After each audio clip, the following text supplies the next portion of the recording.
Have you ever trained the person who got promoted over you? Or maybe you've been the person holding your whole department together behind the scenes while someone else got credit for turning things around. Here's what no one tells you about getting promoted. It's rarely the hardest worker who moves up. It's the person whose work is visible to the right people. And if that makes you cringe a little, if self-promotion at work feels a little braggy or inauthentic to you, I get it. Most of the women we work with feel exactly the same way. They would rather let their results speak for themselves. I'm Jill Avey, a career success coach, and this is Sister Smart Leadership, the show that explores how women can rise from director to vice president and beyond by fully leaning into their feminine energy as their biggest advantage. Let's get you one step closer to the recognition and promotion you deserve. But here's the problem with that strategy. Your results don't have a voice. You do. So today we are going to talk about how to get noticed at work without becoming someone that you're not.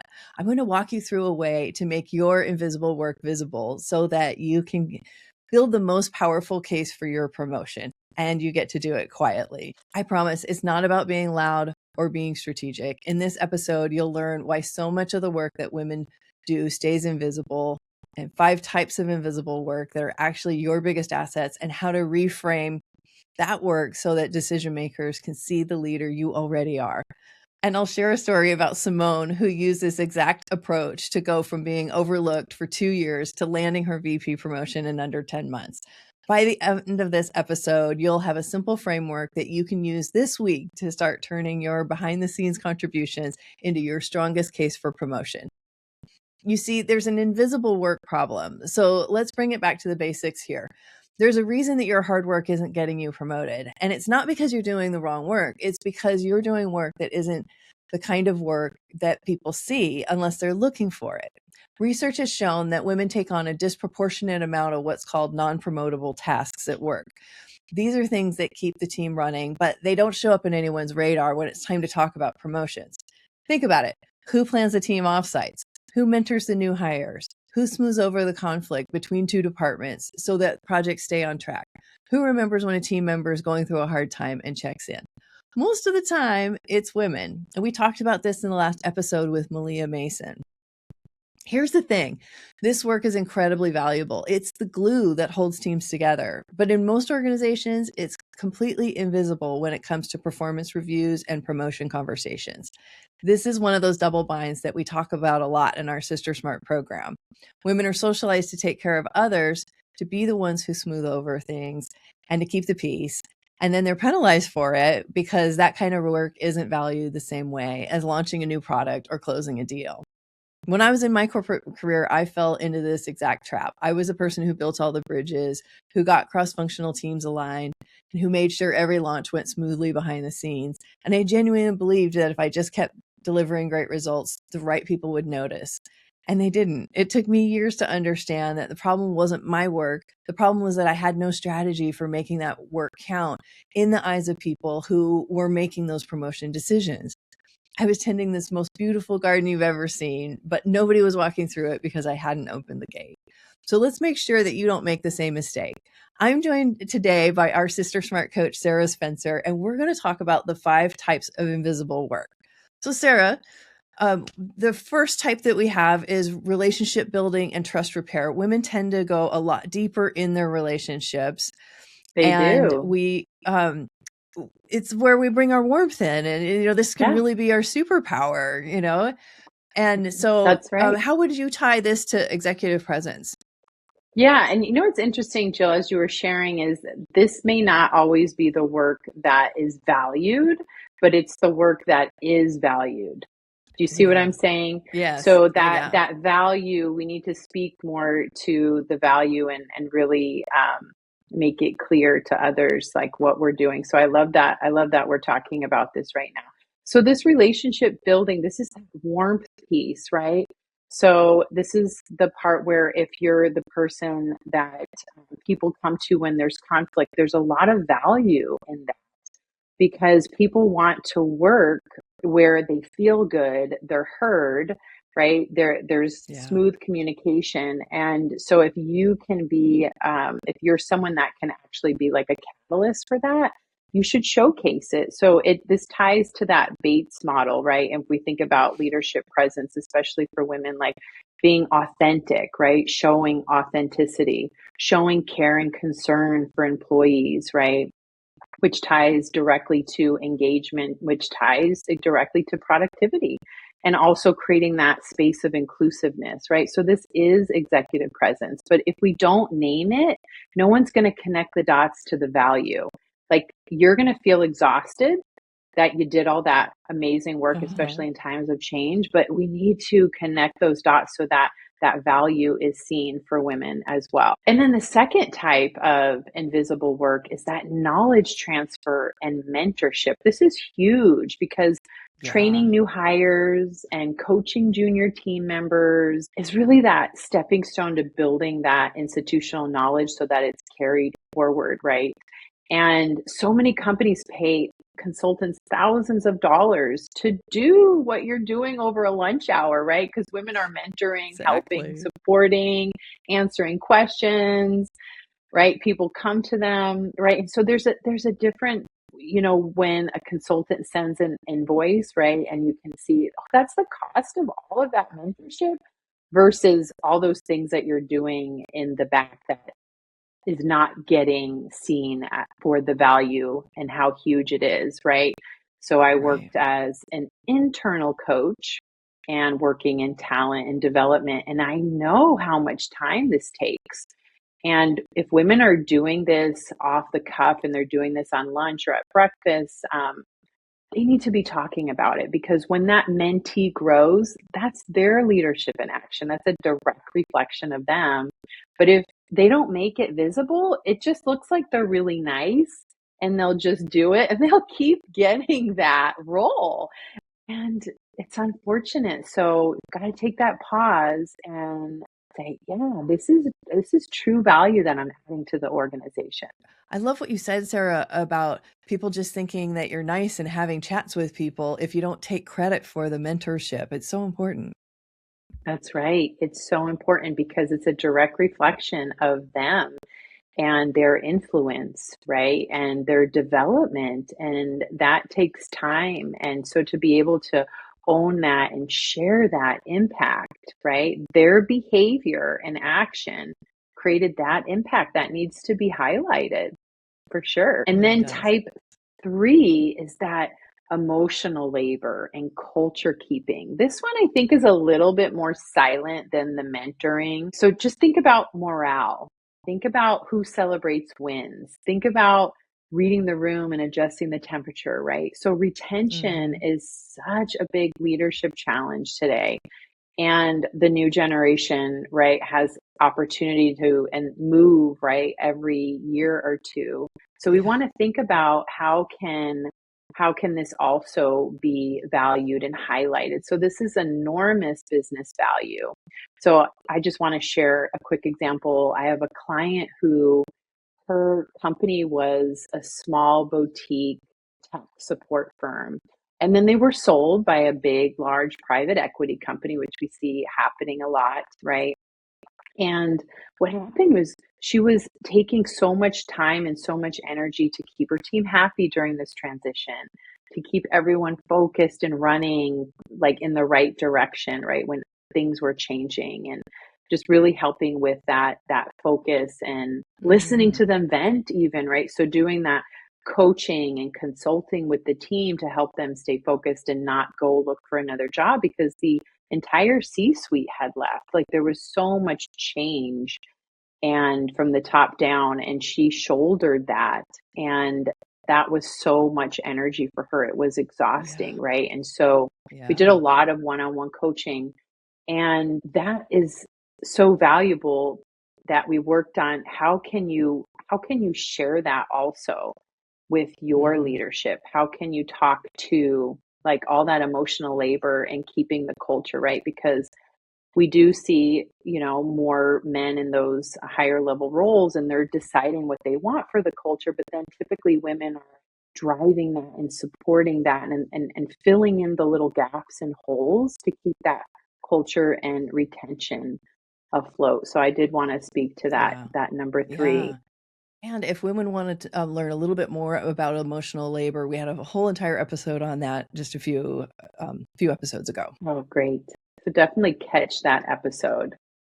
And Jill, can you speak to type 4, the process improvement and problem prevention? I see that women are often the ones who will take on the sticky problems that nobody really wants to face, and they'll jump in, Oh, they'll yeah. work with sometimes underperforming employees that have been allowed to underperform for a long time, and they'll be the ones who really will work with them or even figure out what their exit might look like.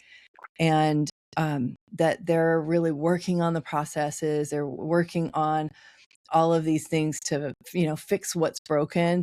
We often will celebrate the firefighters, but we're not noticing who was preventing the fires. And that can be a real problem if you're not pointing it out. And it's particularly frustrating for high achievers because you're doing all this work and then you're not getting any credit for it. And it can be Yeah. frustrating and build Oh, yeah. resentment. Issues can happen. Absolutely. We have the fifth type, which is cross-functional coordination, and that's another one that where we're often, working across departments, getting everybody organized, making sure that things are flowing and being handed off well, often resolving conflicts between departments because we will jump in and tackle conflicts more readily. And so here it's the thing that we want to think about is this is strategic work. And I think about my own career. I did a ton of cross-functional work and I never even gave myself credit for the work that I was doing, let alone communicating that up to leadership and really helping them to understand why that's important. So would you say, Jill, that that is an invisible belief that you had that you didn't even notice that you were doing it? I really would, because I think so often women are doing these things. We've grown up doing these things, and that we just take it for granted that that's how you are and that's what you do. And you don't see these behaviors as labor or as something that's of value to the company.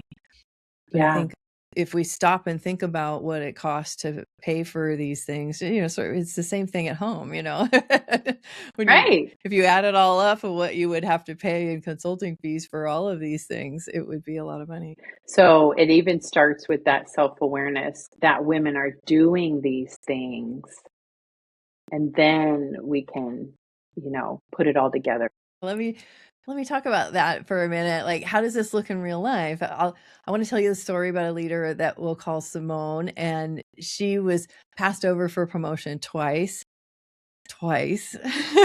And both times the feedback she got was essentially, "You're doing great, just keep going." Yep. Which, if you've ever heard that, like I have, it's maddening because you're already going, you're going as hard Yeah. as you can, and what exactly is the more that they're looking for? And so if we dig into Simone's situation, we find that she's doing an enormous amount of work that has real strategic impact. She's rebuilt the relationship between her team and the sales department after a rocky product launch. She personally mentored 3 junior managers who all got promoted, and she redesigned the whole reporting process for her division, which saved her team hours each week.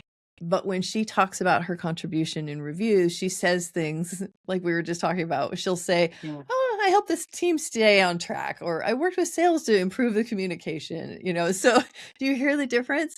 She's describing her work in a way that makes it sound small, like anybody Yeah. could have done it, like it was just part of her job. So that's some of the work that we did together, because that's the quiet promotion trap. You're doing the work of a VP, but describing it like an individual contributor. So here's the shift that Simone needs to make. In our program, we work with how to communicate your value using what we call impact language. So this is where you connect what you did with the business outcome that it created. So instead of saying, "I helped this team stay on track," Simone learns to say, "I rebuilt the cross-functional relationship between product and sales, which directly contributed to the 15% improvement in our launch cycle." See So how that's so different. different? And instead of So different. I worked with sales to improve communication, can become, I identified a trust gap between our team and implemented a weekly alignment process that reduced escalations by 40%. Same work, completely different story. So Simone doesn't have to change what she's doing. She just starts measuring her impact and changing how she talks about it. And that's how she can get to her promotion to VP.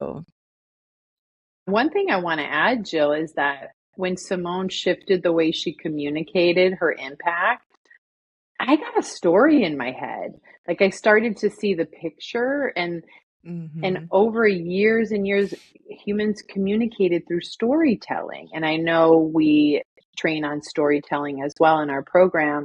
So I just wanted to make the connection too with this is like her communication style is also bringing in the story of her behaviors and her impact and her influence with the team.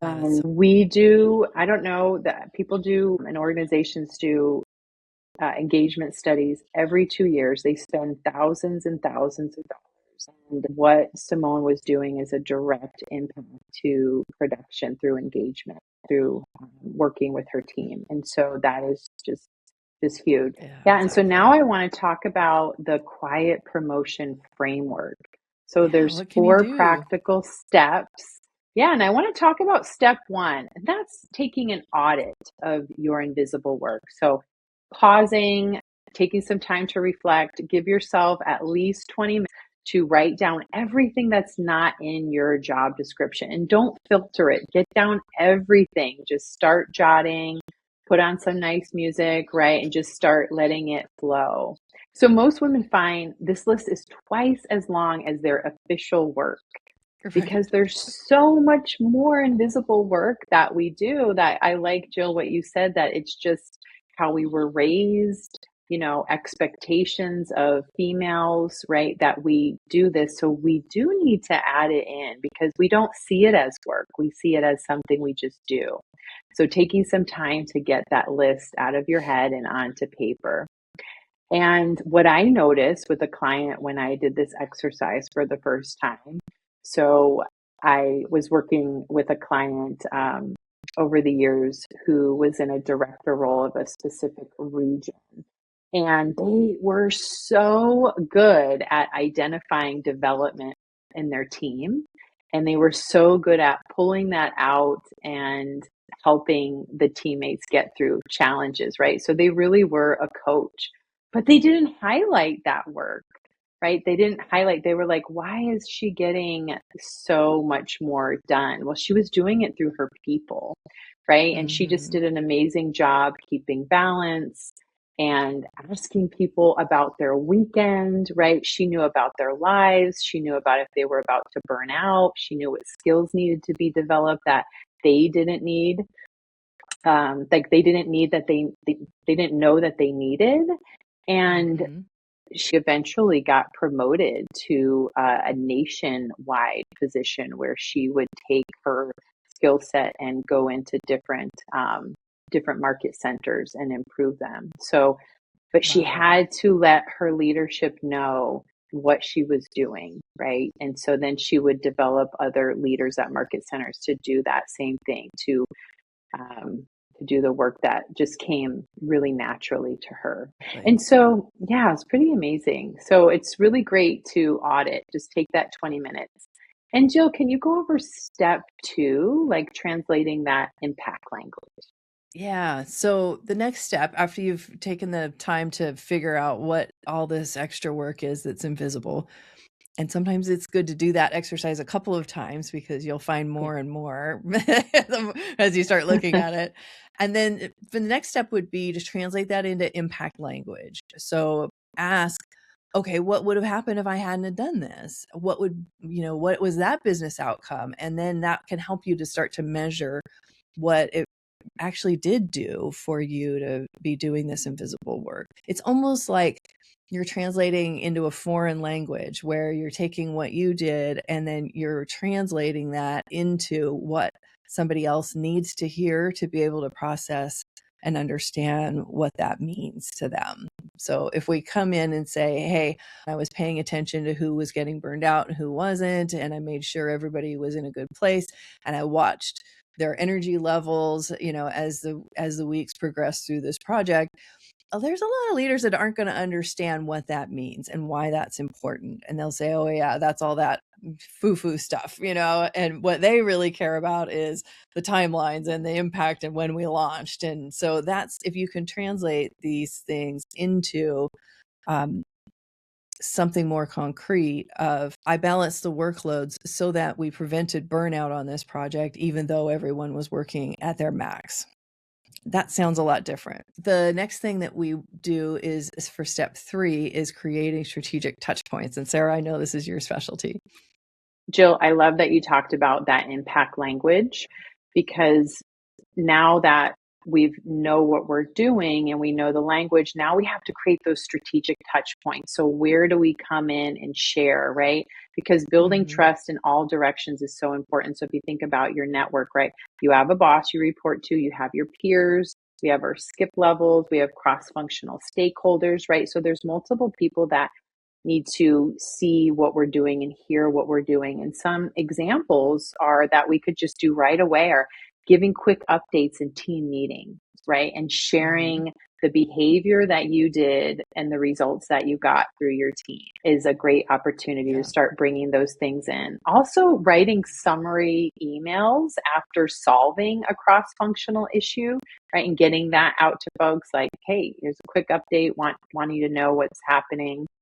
Or publicly congratulating a mentee success in front of key people is really important, because that's the work that you're doing through them by supporting them, right? And so you really want to help clients find these touch points so that they're natural, not performative, because it's not it's also being authentic in who you are and how you are doing this work, and highlighting those hidden activities that you're doing. And Sarah, a great way to do all of those strategic touch points is the brag and thank email, where you thank your team and brag about how great they did. And you can also pop in a few of those stories about the work that you did to help facilitate that. But then it looks more like a celebration of everybody's work. And that can feel just so much more palatable to women when they're wanting to make their work visible. Oh, yes, I love that.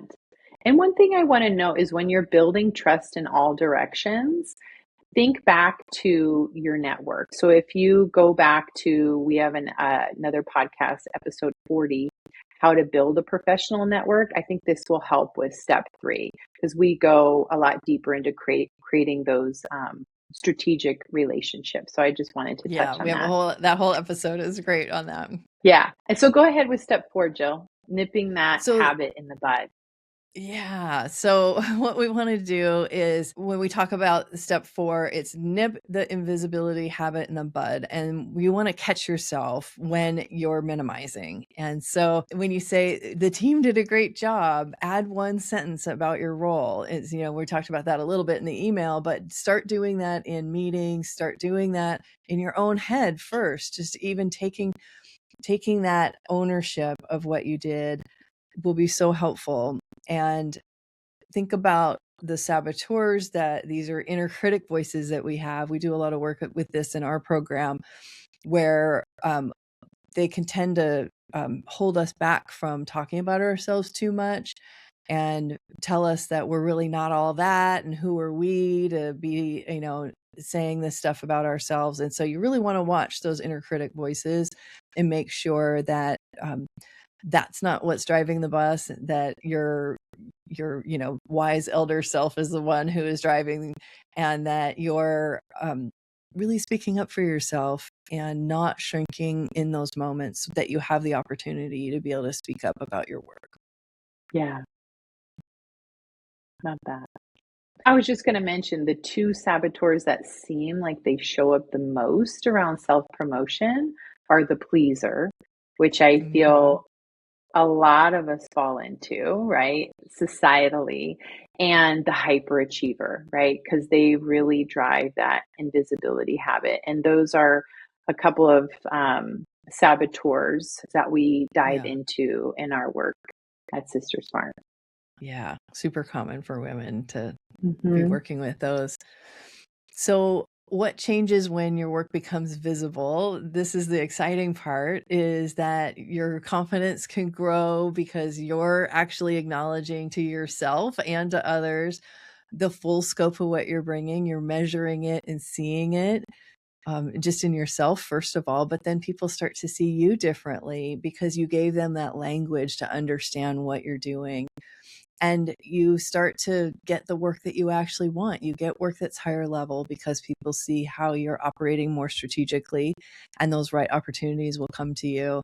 And you go from being that person that everybody relies on to the person that everybody wants at the table. And that's where your executive promotions really live. Like one other thing, Jill, that happens when that work becomes visible, because since women are mentoring many people, it's mentoring other women to do the same and to step into those footsteps, right? Because you're showing others how to highlight their work as well. So just wanted to point out the ripple in the pond. Yes.